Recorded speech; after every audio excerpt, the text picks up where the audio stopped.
Welcome into Focus. I'm Sheila Smoot. And I'm Rhonda Robinson. Thank you so much for joining us for another edition of Focus. And hey, we are blessed to be in another location. Oh yeah, we like moving around. I care.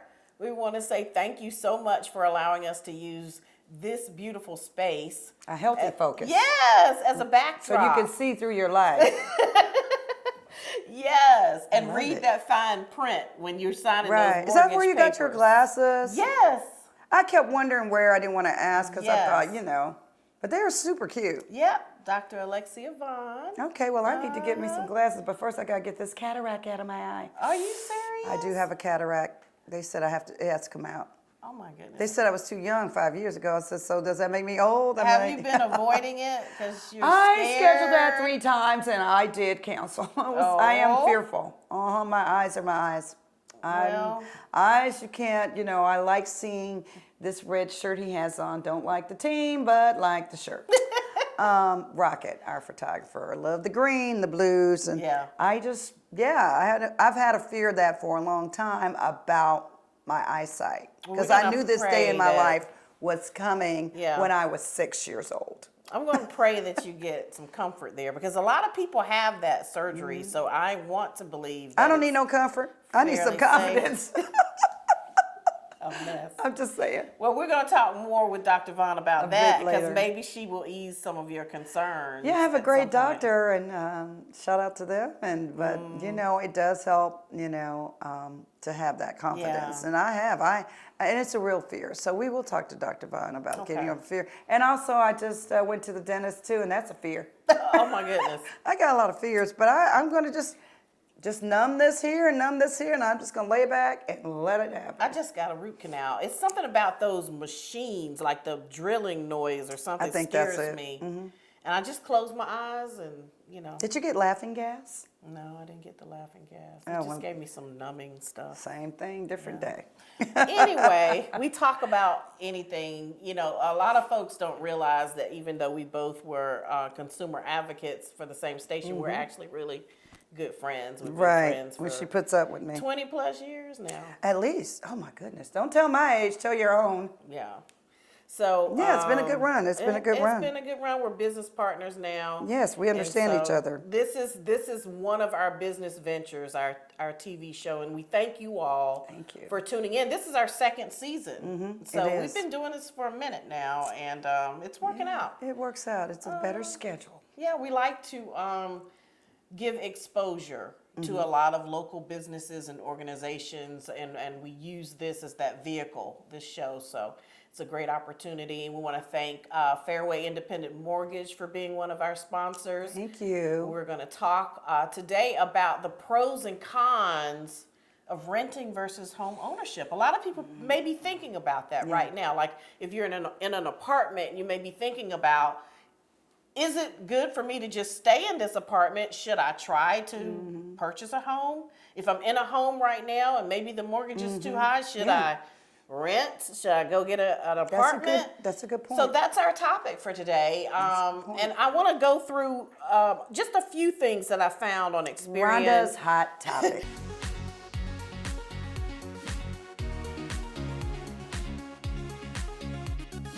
I'm just going to read a few of them here. Renting versus home ownership. So a couple of the pros, flexibility and freedom. So whether you have a job that requires you to move a lot, there is that freedom with renting that you can kind of up and go quickly.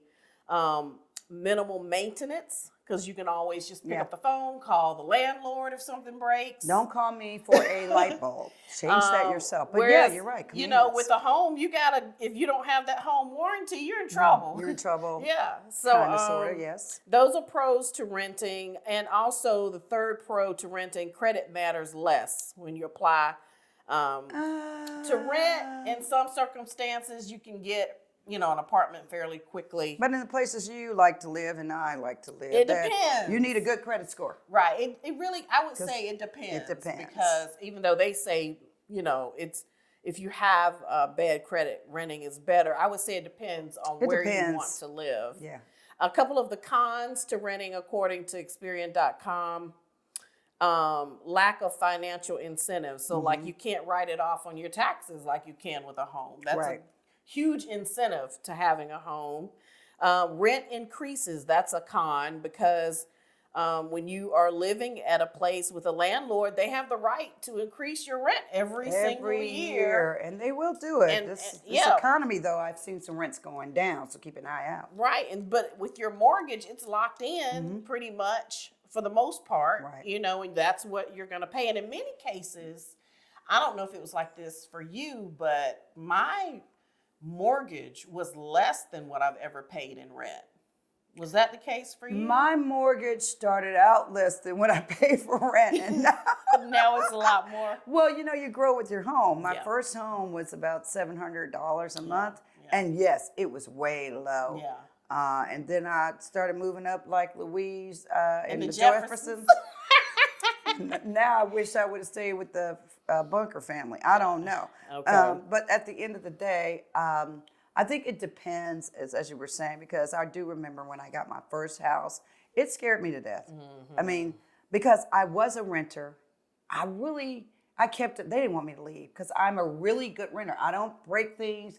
I enhance properties. So some of you who think, oh, this is not where my home is, this is always, even when you're renting, it is your home and you should treat it as such, even if you don't technically own it. Yeah. But technically you are there and that's your space. So it was a fear coming out of that. But I was but my realtor said, are you going to stay here for the rest of your life? I was like, no. He said, it's $700 a month over 30 years. Oh, got it. Yeah. Yes. Over 30 years. That's huge. That's huge. So I'm thinking, but I wish I owned that house now. Right. Because it's in a very You could be renting it out right now. I could Airbnb it, rent it out, or just have it as, equity in that house now is through the roof, literally. And I could use it to go on a trip or do repairs or expand, send a college education. So equity is your friend. But again, some people say, hey, I'm good. I want the lower spend.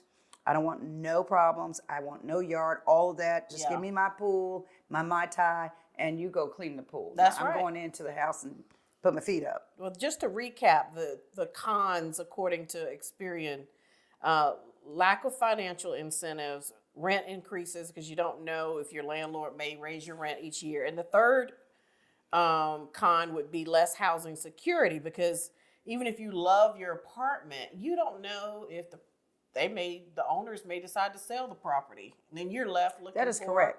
a new place to rent. Potentially. Anything could happen, or they're not obligated to renew your lease. No, they're not. Just because you have a lease for 12 months doesn't mean you're still going to be there after 12 months. So especially keep all if of that you're in doing mind. things, you're doing things you shouldn't do with that property.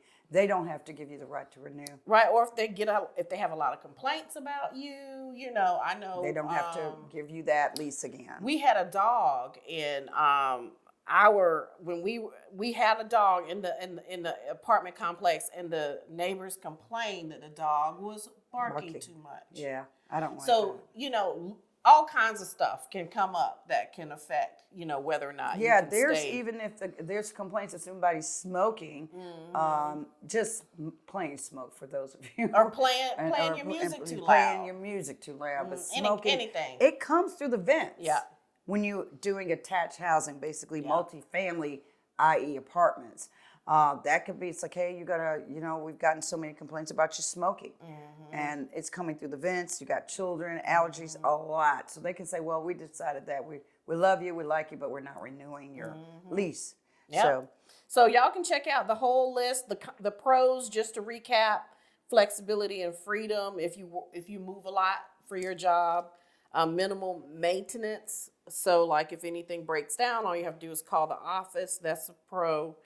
And if you have some credit challenges, it could be beneficial for you to rent. So you can get the full list and check it out there at Experian.com. That's good. Yeah. And so Rhonda Robinson's hot topic is what are the pros and cons? My consumer tip of the week for renting versus owning. There are a couple of things you just need to do. I like to write things down. I like to write down the pros and cons.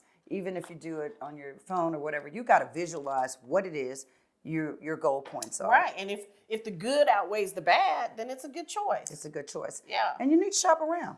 You need to shop around.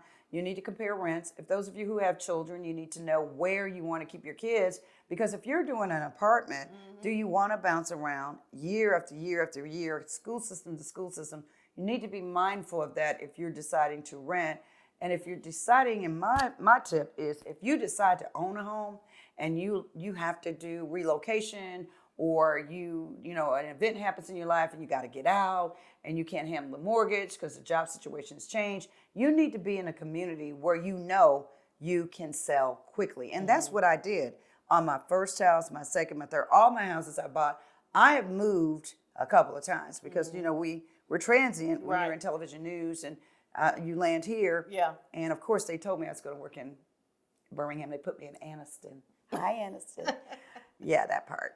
But, you know, and then they're like, oh, by the way, there's an opening in Birmingham. Okay, so this is what I did. I said, I'm going to commute. I just locked in on a lease, guys. Unless you're going to relocate me, I'll drive 55 minutes back and forth. I did that for 3 years. Wow, I didn't know that. From Anniston, I sure did. But I wanted to have a sense of stability, because I said, I don't want to be jumping around like that. And if you have a child in the school system, that's not fair to them. So if you are thinking about renting and you have children, you need to look at that school system, because moving every year can be detrimental to the child's psyche. If you're thinking about owning, my tip of the week is make sure you can afford to own. And my other tip is, if you're a beginner, utilize some of the things that Fairway Mortgage has, like USDA, VA, and some of the things, first-time home buyer programs that Haley's going to tell us about. But again, if you're going to own a home, I would think that you make sure you live within your means and build up to the house. I didn't start with a big house. I started with the smallest thing, smoking, because that's all I could afford at the time. And it's no shame in that. You start with what you can afford, and then over time, it's the best way to do it. You work your way up. So we're going to talk to the expert in the house, Ms. Haley, with Fairway Independent Mortgage, when we get right back. We'll be right back.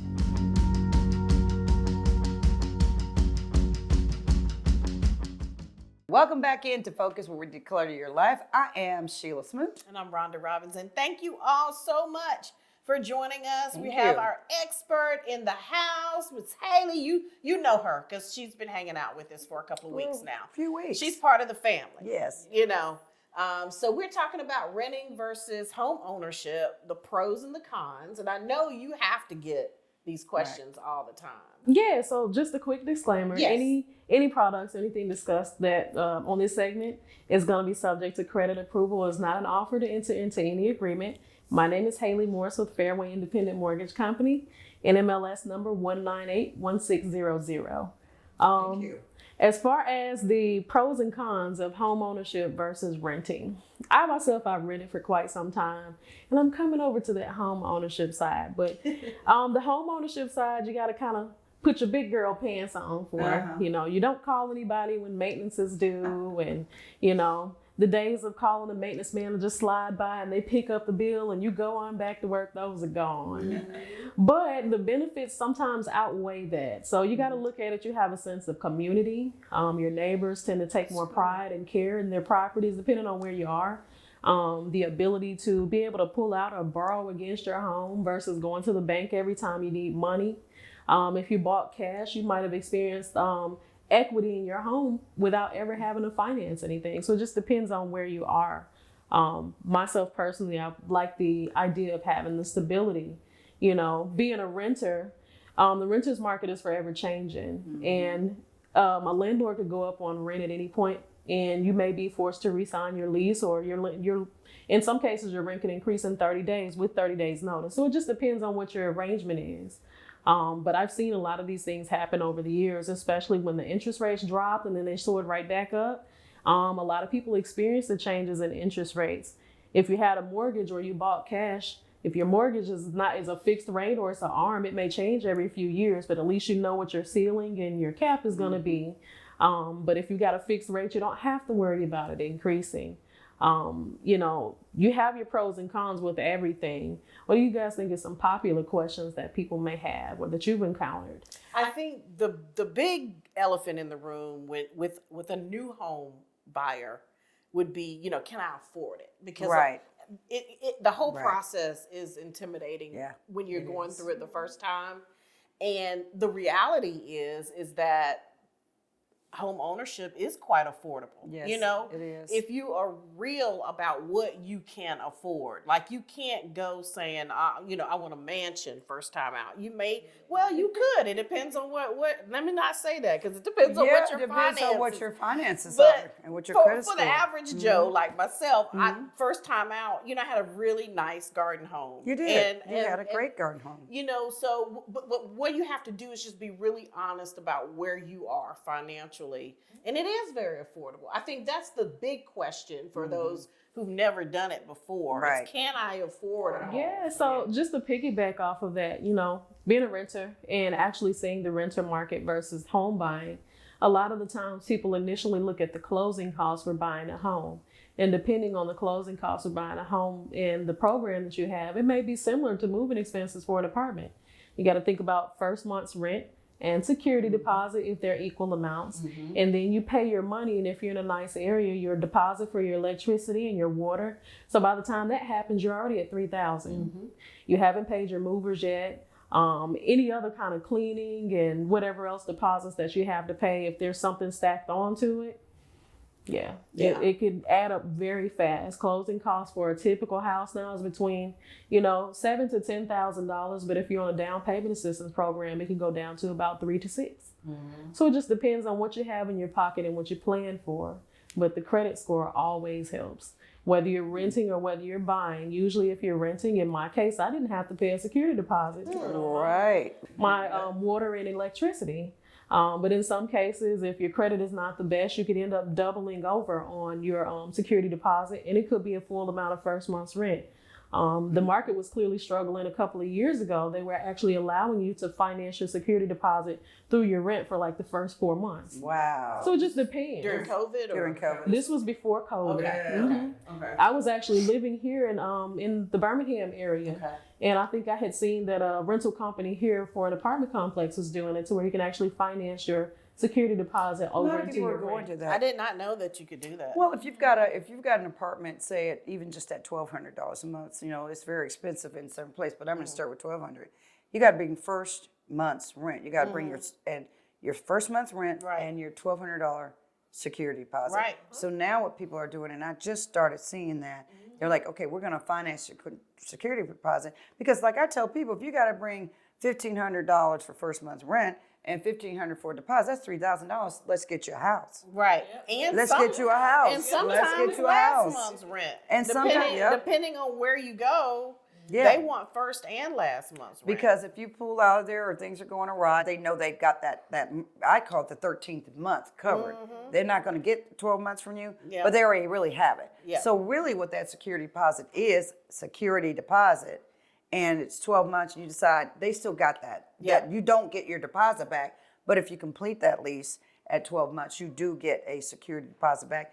If you don't have wrecked the property. Right. Because they will, their goal is to take it and keep it. But so people hear that and they think, $3,000, but they don't think they can really get into a house. You can get in a house. Oh my goodness. For $3,000. Depending on what you have and depending on what's the program that you use, I've seen some people, which I closed loans in the past, where they might go to closing and have $114 that they pay. Wow. If the seller paid the closing costs, just say your closing cost was $7,000 altogether, you had a down payment assistance program, and the seller really wanted to close the home, or they just want to do a generous act, they might pay the closing costs. It just all depends on what the plan is.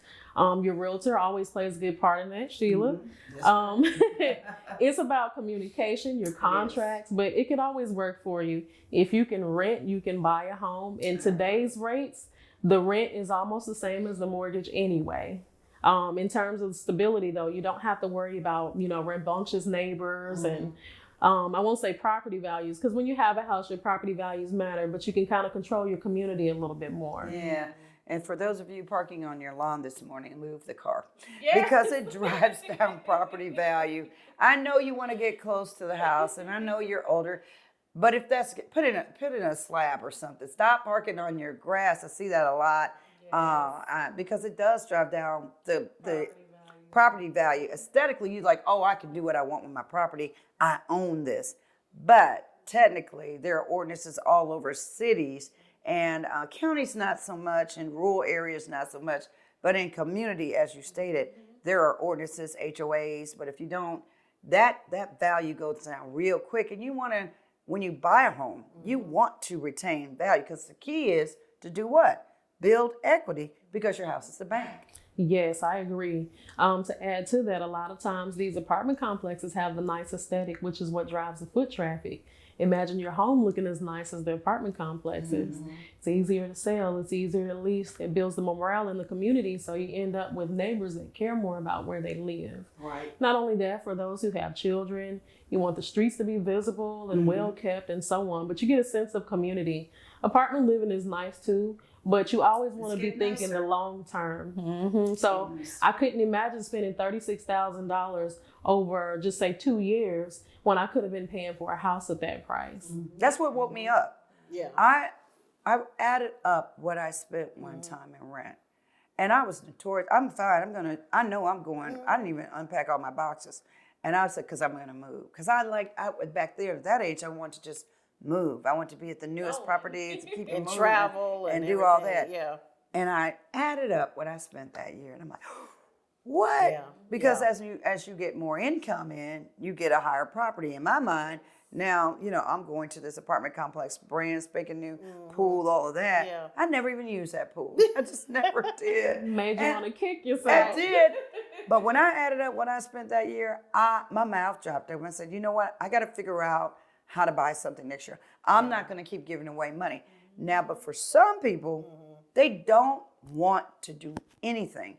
They don't want the burden anymore. They're like, look, I need a break from this house. My roof is always leaking. I got to change the light. I got to paint the house. I got to sweep the brick. I got, my grass is growing out of control. It can I got be to work. cut it. It's work. Oh, my faucet's broke down. Yeah. Oh, my faucet's clogged up. It can be a lot of work, and being a homeowner now, Yeah. I know that. So I try to stay ahead of that maintenance. Yeah. Because deferred maintenance will kick you back. Kick you in the butt. But guess what? And then I realized when I was in an apartment complex and I was renting from a private owner, a very nice one, and I said, hey, the air doesn't work. He said, what? He came over there. That bill was high just to replace that HVAC system. And then I said to myself, do I want to spend $7,000? What he said, well, I financed it out of my equity. And I woke up, I started reading about equity. But still, do you want to give up $7,000 in equity? That can be an expense on an HVAC system. A new roof will cost you over $10,000. I mean, it could new if you've had an existing home for 15 or 20 years, if your roof lasts 20 years. Yeah. And get this, painting, if you don't have an all brick home, can cost you anywhere from $5,000 to $10,000 to $15,000, depending on your square footage. So, but at the same time, you said one very poetic thing. I like my peace. I like my yard. I like not being attached anymore to the next door neighbor. I'm like, hey, you're too loud. And you're investing in your home though. When you are, painting it or adding value, a new bathroom, renovating the kitchen. I mean, you're adding value to your home over the years. So you're kind of investing in yourself. What else can we tell the viewers about that would kind of educate them about the differences between renting and home ownership? A lot of times when you buy your first home, that's tax deductible for the interest. And also if you're a first time home buyer, you want to be mindful. You will have your property taxes. Okay. But in terms of your property taxes and everything else, this the cost of having a home, just like that's the cost of having a car. But it works almost the same as renter's insurance, so it's not so big of a deal. You still have your deductibles, but in terms of knowing that if my house caught on fire, I can have it built all over again versus, okay, well, is my apartment complex owner, are they going to put me up in a hotel? Am I going to lose Get that everything? renter's insurance. Yeah. Am I going to lose everything? Am I going to have a place to go to? Do they have a unit that's available and so on versus, okay, my homeowner's insurance put me up in a hotel. I looked at 3 builders today. They got my money for insurance. So one of those is going to be, paid off through this insurance, and they're going to start breaking ground and cleaning all of this stuff up. You literally won't lift a finger throughout that whole process. The only thing you're doing is signing papers and consulting. Wow. All right. That's well, a good point. That's a good point. And last thing, we got a couple of seconds left. You talked about one thing, get those properties insured, because one thing I want to say, if you own a home, you better roll in the taxes. So my mortgage, my taxes are rolled in, so I don't get this big bill at the end of the year. I get a big bill, but guess what?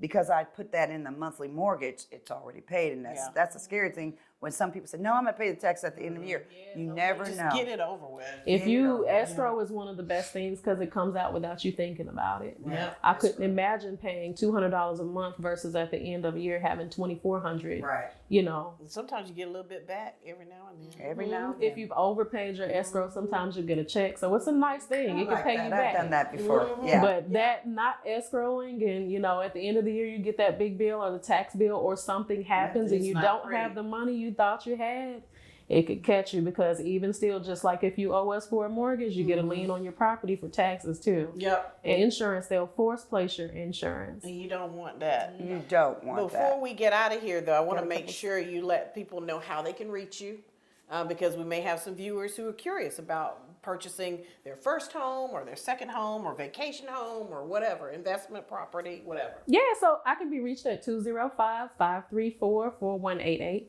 You may also email me at Haley, that's HALLEY .MORSE